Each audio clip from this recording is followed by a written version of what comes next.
Hello বন্ধুরা, তোমরা কিরকম আছো? আজকে আমি আবার ইলিশ মাছের সিদ্ধ ওই দিন বানাইছিলাম আমি বেগুন দিয়া, আজকে খালি বানাইমু। আজকে সব কাঁচা কাঁচা আমি মেরিনেট করবো করিয়া মশলা টসলা দিয়া একলগে সরষে কাঁচা লঙ্কা, তারপরে তোমার লবণ, চিলি পাউডার, হলুদ, কাঁচা লঙ্কা, ফার্স্টে দিমু কাঁচা তেল, তারপরে তো শস্য গ্রাইন্ড করা শস্য, আদা মরিচ সবটা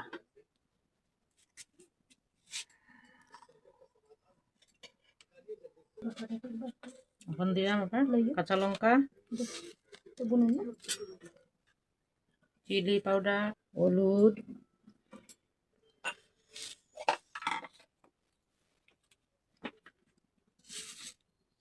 লবণ মিক্স করমু আর দিয়া মশলা মাছ সব মিক্স করমু।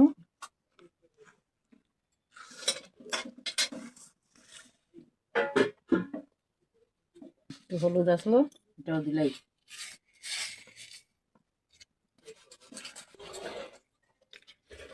এখন আমি গ্যাস জ্বালাইয়া এটারে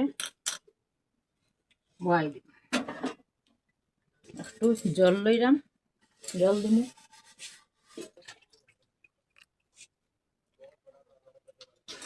5-6 মিনিট সিদ্ধ করিয়া নামাই দিম। এখন ডাকিয়া দিলাম, বাস হয়ে যাব। 5 মিনিট পরে নামাই দিম।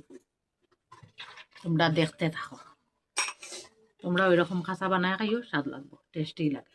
এটা সিম্পল, 2-3-4 রকমের বানানি যায়। তো ওই দিন একরকম বানাইছি, আজকে একরকম, আরেকদিন আরেক রকম বানাই। বাটিতেও বানানি যায়, টিফিন গাড়ি। এখন দেখি ওই গেছে, এই গেলে নামাই দিন।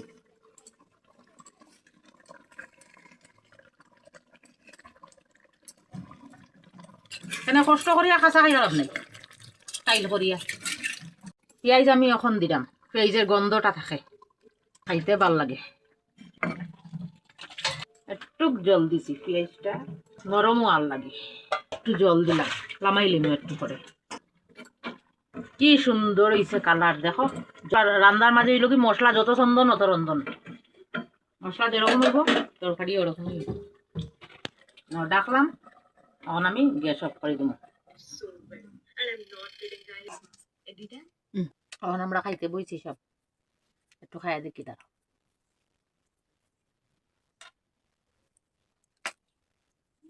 খুব স্বাদ, তোমরাও খাইয়া দেখো।